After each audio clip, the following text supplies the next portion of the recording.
మంత్రి గారు చెప్పినట్టుగా చాలా విషయాలలో సమస్యలు అనేది మరి గిరిజన గ్రామాలలో ఎదుర్కొంటున్నటువంటి ఉన్నాయి సార్. ముఖ్యంగా పోడు సమస్య అసెంబ్లీకి వచ్చిన నాటి నుంచి మేము అది క్వశ్చన్ చేస్తూనే ఉన్నాం. సీఎం గారితో సహా జవాబులు వస్తూనే ఉన్నాయి. కానీ ఆచరణలో మాత్రము ఇంతవరకు రాలేదు. 1 ఇయర్ నుంచి దరఖాస్తులు సర్వేల పేరుతో జరుగుతుంది. ఒక దిక్కు ఉన్న భూములన్నీ కూడా లాక్కుంటున్నటువంటి పరిస్థితి ఉంది సార్. అదేవిధంగా మరి వాటికి ఎప్పటి నుంచి పట్టాలు ఇస్తారు, క్లియర్ చేస్తారు. ఈ ప్రాబ్లమ్స్ ఫారెస్ట్ ఆదివాసులు, గిరిజనులు, దళిత బహుజనుల మధ్య ఒక గొడవలాగా అవుతుంది. అదొక ప్రాబ్లం అయిపోయింది కాబట్టి దానికి వెంటనే పరిష్కారం చూపించాలని కూడా కోరుతా ఉన్నాం సార్. నేనేమి అడగను, జస్ట్ క్వశ్చన్ రూపంలో అడుగుతా. ప్రసంగాలు లేవు సార్, స్క్రిప్టులు లేవు, జస్ట్ ప్రజల ఆవేదన మేము ముందు పెట్టదలుచుకున్నా సార్. ఐటీడీఏలకు ప్రత్యేక నిధులు గతంలో ఉండేది సార్. 29 శాఖలు ఉండేది. వాటి పని వాటికి ఉండేది. వాళ్ళు స్వేచ్ఛగా నిధులు కేటాయించుకునేది. కానీ అవకాశం లేదు. చిన్న చిన్న పనులు కూడా ఐటీడీఏ అధికారులు, ఐటీడీఏ అంటే మా కలెక్టర్తో సమానం గిరిజన ప్రాంతాల్లో, వాళ్ళు సొంతంగా నిధులు కూడా కేటాయించుకోలేనటువంటి పరిస్థితి ఉంది. కాబట్టి వాటికి స్పెషల్ ప్యాకేజీలు ఇవ్వాలి, స్పెషల్ నిధులు ఇవ్వాలని కూడా ఈ సందర్భంగా కోరుతా ఉన్నాం సార్. అదేవిధంగా హాస్టల్స్, ఎస్సీ ఎస్టీ హాస్టల్స్లో కూడా మరి మెస్ ఛార్జెస్ పెరుగుతున్నాయి ధరలు. కానీ ధరలకు అనుగుణంగా కూడా సరే గతంలో కంటే పెంచారు, ధరలు కూడా అదే విధంగా పెరిగినాయి. వాటికి అనుగుణంగా మెస్ ఛార్జెస్ కూడా పెంచాలని కోరుతా ఉన్నాం సార్. హాస్టళ్లలో దాదాపుగా 20 ఇయర్స్ నుంచి పనిచేస్తున్నటువంటి daily wage and contingent workers ఎవరైతే ఉన్నారో దాదాపుగా 2 మంత్స్ నుంచి వాళ్ళు ధర్నాలు దీక్షలు చేసి రోడ్ల మీదకి వచ్చారు సార్. ఆ సమస్య అక్కడే ఉంది. వాళ్ళు పర్మనెంట్ చేయాలంటారు, జీతాలు పెంచాలంటారు. మా మంత్రి గారికి, మా సోదరిమణి గారికి కూడా తెలుసు. కాబట్టి దయచేసి వాళ్ళ సమస్యను కూడా ఎప్పటిలోగా పరిష్కరిస్తారో క్లారిఫికేషన్ ఇవ్వాలని కోరుతా ఉన్నాం సార్. ముఖ్యంగా దళిత బంధు, గిరిజన బంధు ప్రస్తావన మునుగోడు ఎలక్షన్ల సందర్భంగా ముఖ్యమంత్రి గారు తీసుకొచ్చారు. ఈసారి బడ్జెట్లో అసలు ఆ విషయమే లేదు సార్. ఇస్తారా ఇవ్వరా అది కూడా చెప్పాల్సినటువంటి అవసరం ఉంది సార్. ఎస్సీ ఎస్టీ ఉద్యోగులకు సంబంధించి ఓపెన్ కేటగిరీలో ప్రమోషన్స్ గతంలో కూడా మేము అడిగి ఉన్నాం సార్. ఓపెన్లో ప్రమోషన్స్ ఇవ్వకుండా అడక్కసినటువంటి ఒక పదం ద్వారా జియో 2 ద్వారా ఆ ప్రమోషన్స్ ఆపేసినారు. ఆ జియోని రద్దు చేసి ఏదైతే జియో నెంబర్ 5 ఉందో దాన్ని ఇంప్లిమెంటేషన్ చేయాలని కోరుతా ఉన్నాం సార్. మా మంత్రి గారు కూడా ఇందాక గుర్తు చేసిన విధంగా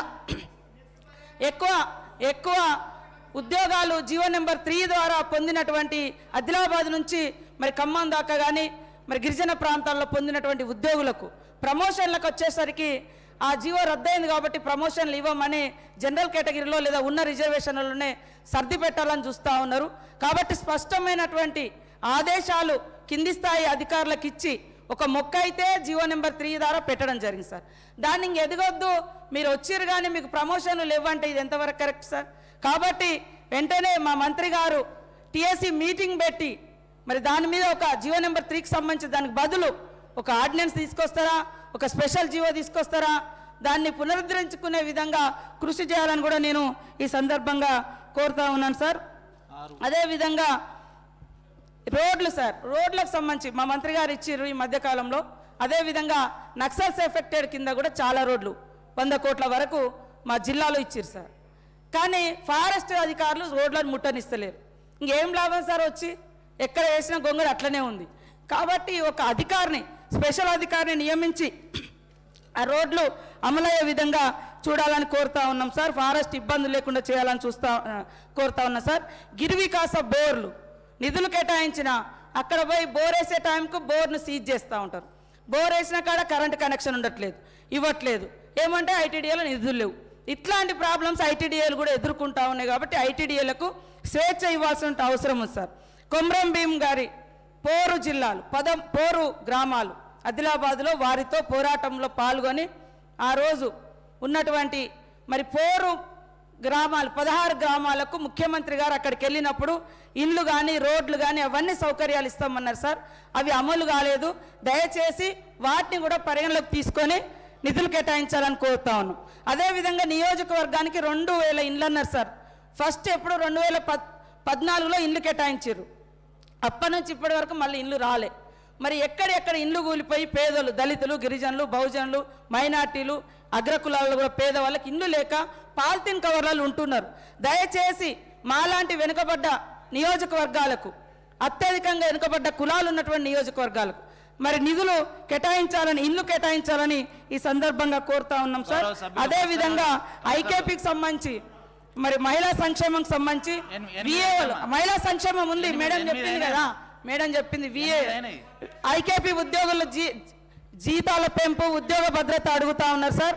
మేడం గారు దాని గురించి కూడా నిర్ణయం తీసుకోవాలని, అదేవిధంగా అంగన్వాడీలు రిటైర్మెంట్ బెనిఫిట్స్ కానీ మిగతా ఉద్యోగులకు ఉన్నటువంటి భద్రత కానీ లేదని వారు కూడా అడుగుతూ ఉన్నారు. కాబట్టి వారి గురించి కూడా ఆలోచించాలని కోరుతూ, ఇతర పూజారులకు ఇచ్చినట్టుగానే దళిత గిరిజన బహుజన పూజారులకు కూడా గౌరవ వేతనం ఇవ్వాలని, అదేవిధంగా గ్రామీణ దేవతలకు కూడా గుడులకు నిధులు కేటాయించాలని ఈ సందర్భంగా అడుగుతున్నా సార్. నేను సుత్తి మాట్లాడలేదు, స్క్రిప్ట్ మాట్లాడలేదు, దీర్ఘకాలిక ఉపన్యాసం ఇవ్వలేదు సార్. కొన్ని points My friend Sridhar Babu Garu is a learned man, sir. He's a very well-educated man. He's a postgraduate from Hyderabad Central University. He's worked as a higher education minister. He's also worked as a legislative affairs minister. మంచి మిత్రుడు sir. కాకపోతే దురదృష్టకరం ఏంటంటే రాజకీయాల్లో విమర్శ కోసమే విమర్శ, అబద్ధాన్ని అసత్యాన్ని కూడా అందంగా వినసొంపుగా చెప్తే అది నిజమైపోతుంది అనుకున్నట్టు వారు మాట్లాడిస్తున్నారు. అంటే ఎంత స్వీపింగ్ రిమార్క్స్, ఎంత అడ్డగోలుగా మాట్లాడుతున్నారంటే వారు. Can Sridhar Babu prove to me that we have only paid 8 lakhs for pharmacity farmers? Number 1. Number 2, 8 లక్షల కొన్నారు, 1,30,00,000 ఎకరాలకు ఇచ్చారు. ఒక్క ఎకరం కాదు, ఒక సెంటు, ఒక ఎకరం కాదు, ఒక సెంటు కేటాయించినట్టు ప్రూవ్ చేస్తారా శ్రీధర్ బాబు గారు? Will you withdraw your words?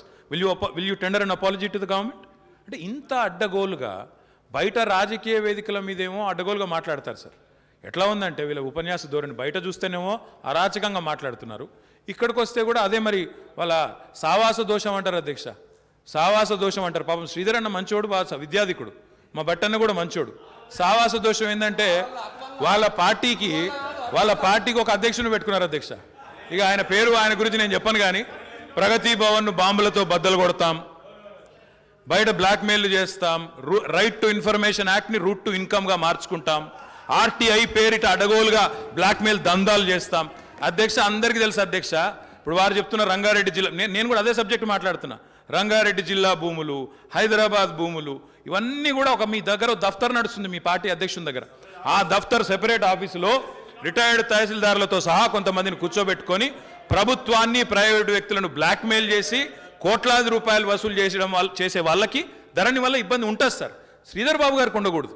Sridhar Babu గారితో నా విజ్ఞప్తి ఏమంటే, ఫార్మా సిటీలో శ్రీధర్ బాబు గారు ఇంతవరకు ఒక ఎకరం కాదు, అర ఎకరం కాదు, ఒక గజం కూడా కేటాయించలే. మీరు తెలుసుకోండి, తెలియకపోతే తెలుసుకోండి. రేపు ఇండస్ట్రీ పరిశ్రమల పద్దుంది, వివరంగా మాట్లాడండి. కానీ మిస్లీడ్ చేసే విధంగా సత్యదూరమైన మాటలు మాట్లాడుతూ ప్రభుత్వం మీద అడ్డగోలు ఆరోపణలు చేసి, ప్లీజ్ టెండర్ అండ్ అపాలజీ. ఎందుకంటే ఇప్పుడు మీరు అన్నారు ఫార్మా సిటీలో 8 లక్షలు ఇచ్చి 1,30,00,000 అమ్ముకున్నాం, రుజువు చేయగలుగుతారా మీరు? ఒక గజం అన్న ప్రభుత్వం అమ్మిందా? ఎందుకు మాట్లాడతారు ఇట్లా సత్యదూరంగా?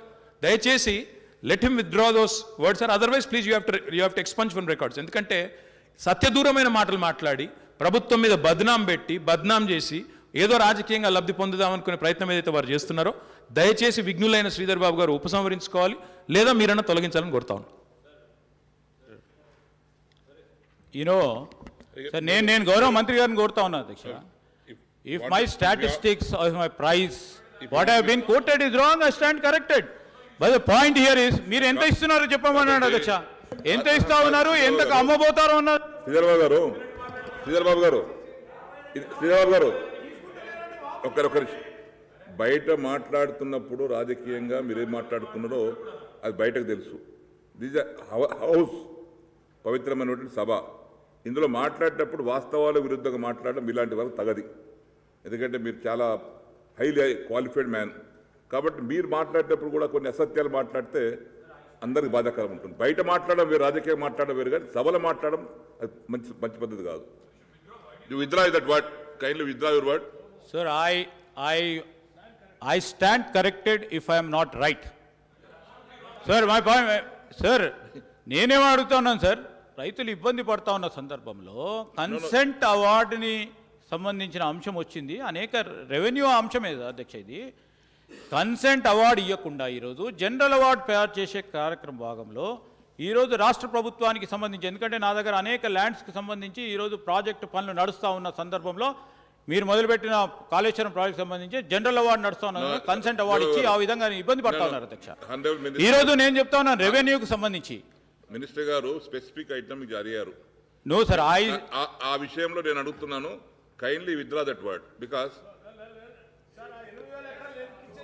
నేను ఆయన ఒక స్పెసిఫిక్ ఇష్యూ మాట్లాడాడండి. ఆ స్పెసిఫిక్ ఇష్యూని మనం మాట్లాడినా విత్డ్రా చేసుకోండి. అది స్పెసిఫిక్గా ఆరోపణ చేసి 8 లక్షలకు కొని 1,38,00,000 అమ్ముతున్నారని ఆధారాలు లేకుండా అడ్డగోలుగా ఆరోపణలు చేసి ఐ స్టాండ్ కరెక్టెడ్ అని అందంగా ఇంగ్లీష్లో చెప్తే ఎట్లా సార్? ఐ స్టాండ్ కరెక్టెడ్ అని సార్ చేసింది తప్పుడు ఆరోపణ, ఉపసంహరించుకోవడానికి బేసిజం ఎందుకు? తప్పుడు మాటలు మాట్లాడడం ఎందుకు? బేసిజం ఎందుకు sir? Sir, I request you, if the member is not withdrawing, please expunge from the record sir.